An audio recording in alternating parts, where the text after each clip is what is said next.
26वीं तरमीम जो बनाई थी उसको मुकम्मल करने के लिए 27वीं तरमीम आई है। भुट्टो का नवासा आज इस खिलवाड़ में बराबर का शरीक है। सदर से लेके क्या रेडी वाले तक के लिए बराबर चीज हो, बराबर इंसाफ के तकाजे हो। पिछले चीफ जस्टिस साहब पीटीआई का फेवर करते थे, उन्होंने जुडिशरी को तबाह कर दिया है। हमारी जुडिशरी मुद्दी जब अपने हाथ बांधेंगे तो कौन किसी के हाथ खोल सकता है। कॉन्स्टिट्यूशनल राइट था, हमारे पास पावर थी, अदारे वो से डर खौफ में मुब्तला रहते थे।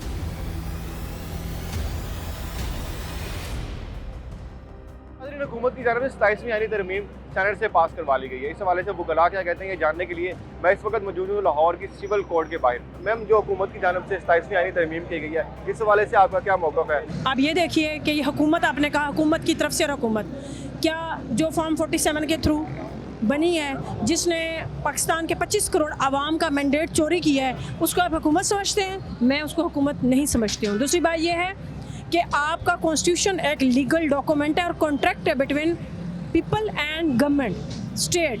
आप देखिए, जब एक गवर्नमेंट ही नहीं है, दूसरी बात यह है कि ये आपके मुल्क में आइन ही बहाल नहीं है। जिस तरह से ब्रूटैलिटी की गई है हमारे मुल्क में, ऑलरेडी 1973 के फंडामेंटल राइट्स जो हैं वो जिस कदर इन्फ्रिंज हुए हैं इस सो कॉल्ड फॉर्म 47 की हुकूमत ने की है, चाहे वो पंजाब हो या ओवरऑल पाकिस्तान हो।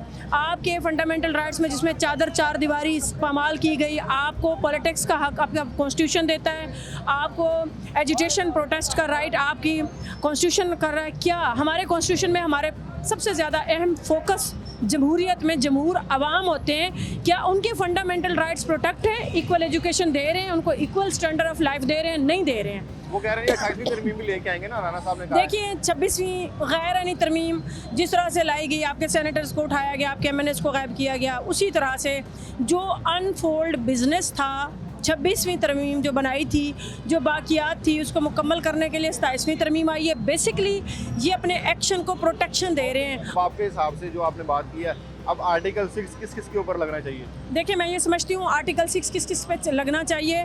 आपके मुल्क में, आपके कानून में, आपके मज़हब में इस्तिस्ना नाम की कोई चीज़ नहीं है। हमारा आइन constitution 1973 under the injection of Islam है कि ताकत का सरचश्मा अल्लाह होएगा और ये अवाम जो होएगी ये होएगी। देखिए, आपके मुल्क में गवर्नमेंट किसके लिए होती है? By the people, to the people, for the people. लोगों में से, लोगों के लिए और लोगों ही में से। तो आप इसमें अवाम को तो डाइल्यूट कर चुके हैं, माइनस कर चुके हैं। एक फंक्शनल सुप्रीम कोर्ट था, आप जो अच्छी खासी साख थी, जो काम हो रहा था, उसको आप कॉन्स्टिट्यूशनल कोर्ट्स में जाके उसको फारिग कर रहे हैं। जो एक अदलिया मुहिम चली थी, जजेस बहाली मुहिम थी, आप उस मकसद को दफना रहे हैं। हमारा सुप्रीम कोर्ट एक बेहतरीन काम कर रहा था। आप ट्राइकोटमी ऑफ पावर पे बिलीव करें, चेक्स एंड बैलेंस पे बिलीव करें, चीज़ों को अच्छाई की तरफ उनके ऊपर चेक्स रखें, बैलेंस करें, ना कि आप आइन का हुलिया बिगाड़ते रहें। मतलब आपने जब हज़रत उमर फ़ारूक को, खालिद बिन ज़ियाद को, उस्मान गनी रहमतुल्लाह अलैह को, अगर उन्हें इस्तिस्ना नहीं थी, हमारे नबी करीम सल्लल्लाहु अलैहि वसल्लम का फरमान है कि अगर मेरी बेटी फातिमा तो ज़ारा चोरी करेंगी तो उनका हाथ कलम कर दिया जाएगा। तो आप भैया इस्लाम से और इस्लाम लाने वाली उस शख्सियत से, नबी आखिर ज़मां से बढ़ के तो नहीं है।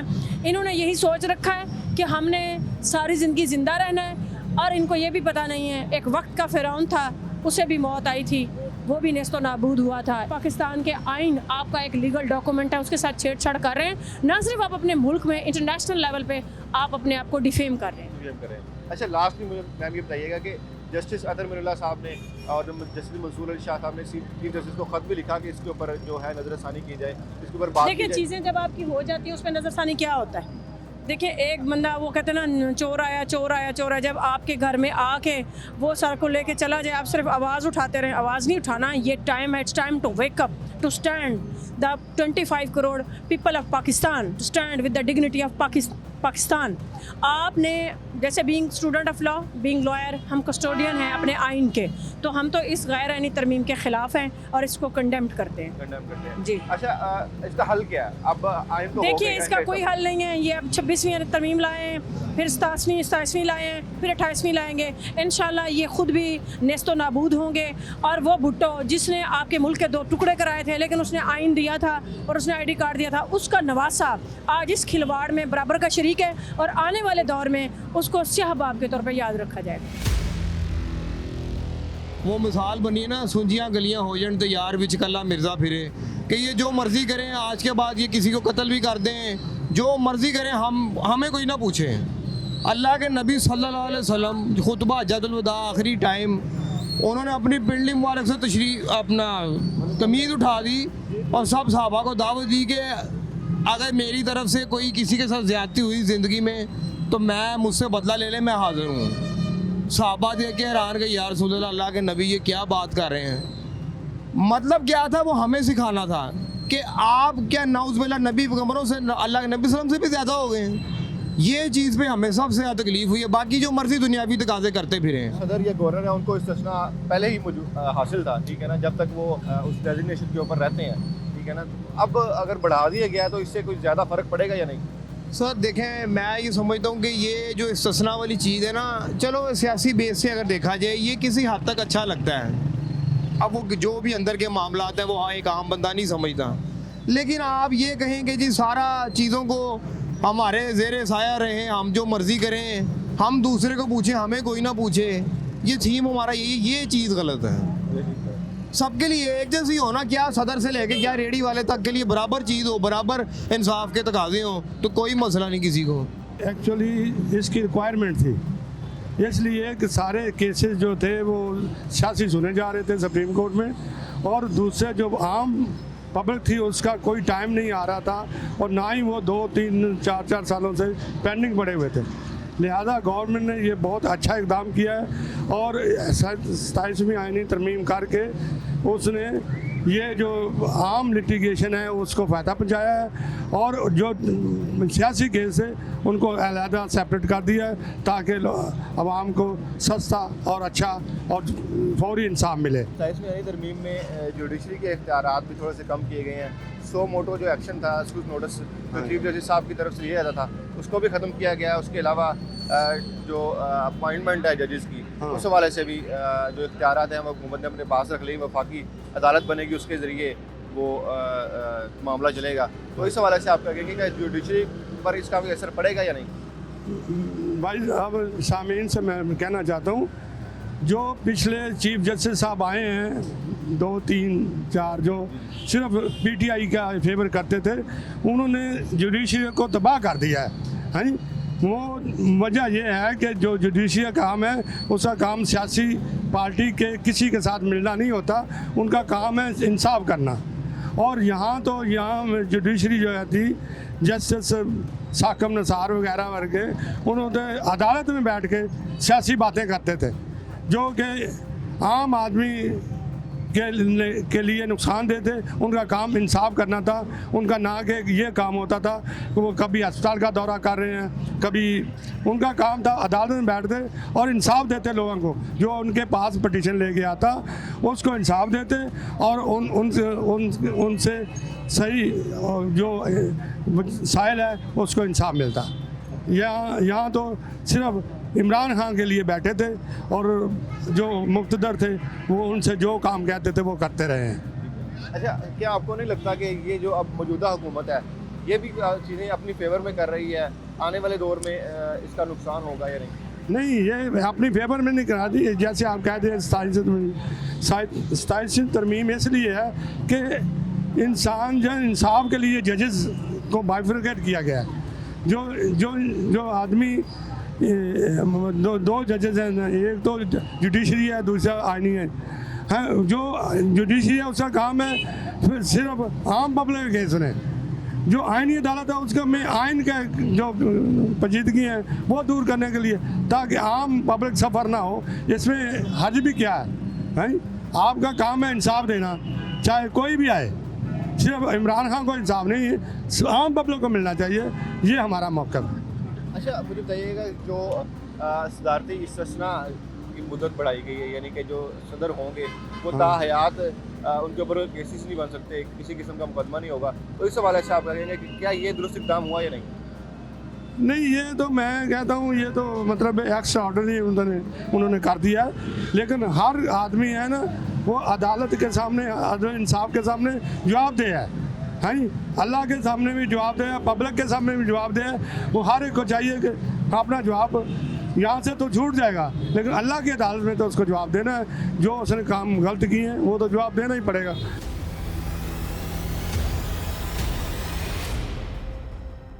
एक्चुअली जब से पाकिस्तान बना तरमीमें होती आई हैं, लेकिन ये जो तरमीम है इसमें ख़ास तौर पे जो आर्टिकल 243 में अमेंडमेंट की गई है आर्मी के हवाले से, उसमें हमारा ऑब्जेक्शन सिर्फ इस हद तक है कि जब रिटायरमेंट हो जाती है उसके बाद जो अमेंडमेंट दी गई है, लाइफ टाइम इम्यूनिटी दी गई है, this is not according to Islamic laws and according to our Pakistani laws also.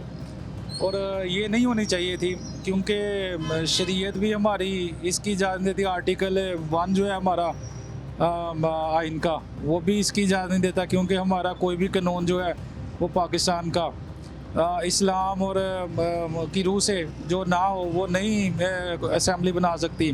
तो ये खुद ही जब अपने हाथ बांधेंगे तो कौन किसी के हाथ खोल सकता है, जब खुद ही कोई अपने हाथ बांध के दे दो।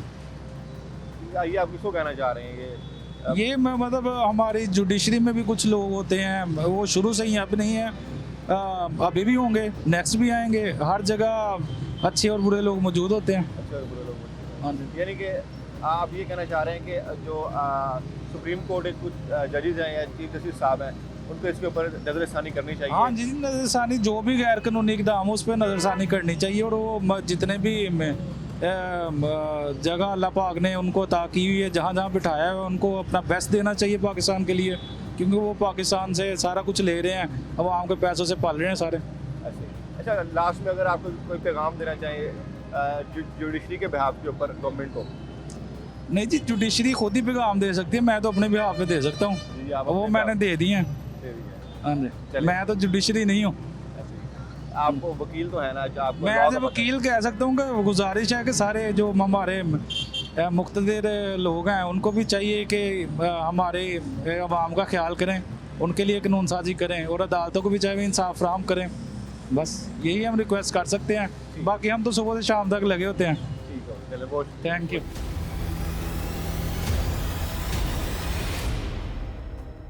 देखें जी, 2-3 साल से जैसे हम देख रहे हैं कि जो है ना, किसी भी जो सिविल या जो दूसरे मामलात हैं उसके लिए अदलिया जो है जैसे खामोश तमाशाई बनी हुई है, और जैसे उनसे फ़ैसले जो हैं वो लिए जा रहे हैं।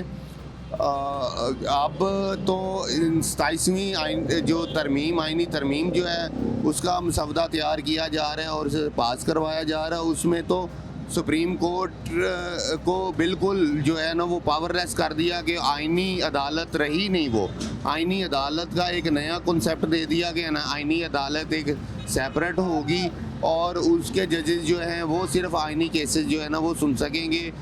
सुप्रीम कोर्ट जो एक मुल्क की आला अदालत थी वो सिर्फ और सिर्फ अपीलों तक और जो है दूसरे मामलात तक जो है ना महदूद कर दी गई है।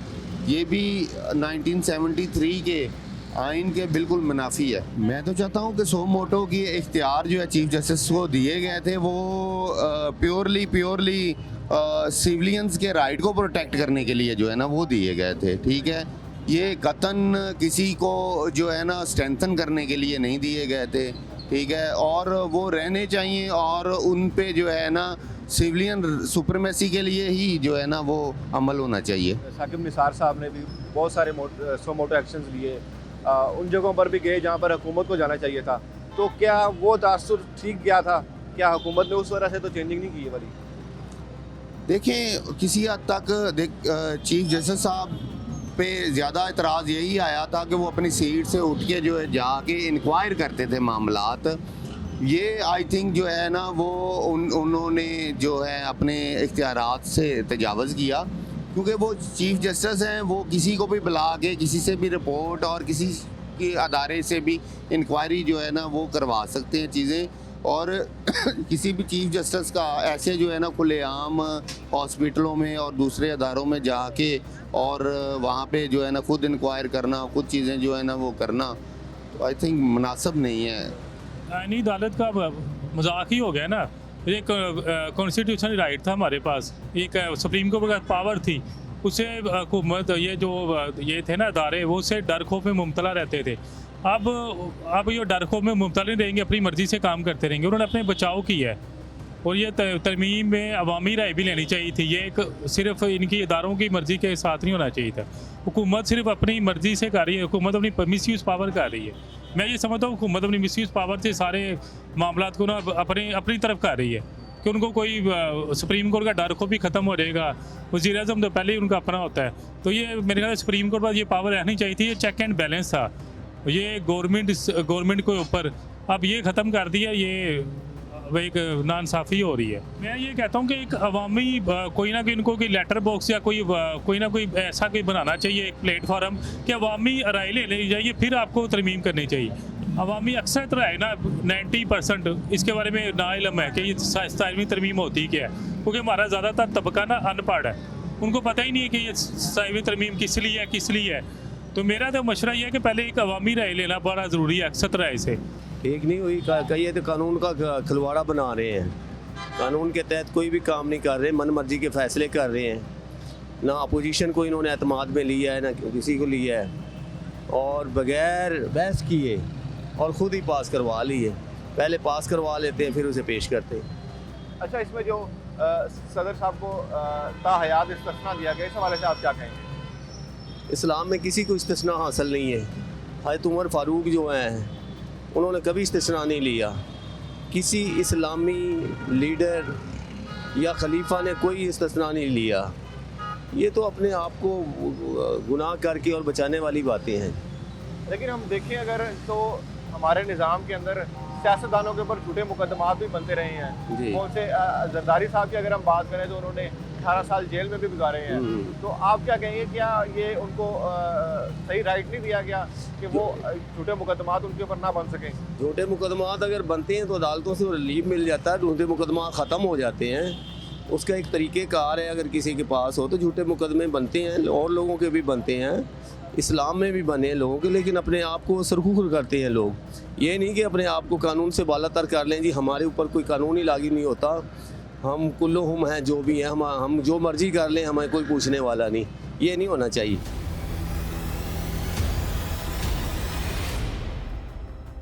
नाज़रीन, 27वीं आईनी तरमीम के हवाले से वकला का मौक़िफ़ आपने जाना। इस हवाले से आपकी क्या राय है, ये हमें कमेंट्स के ज़रिए बताएगा। मिलेंगे किसी और वीडियो में, तब तक के लिए अल्लाह हाफ़िज़। Talk is live, like share subscribe कीजिए, क्योंकि सच वही जो हम बोले। Talk is live.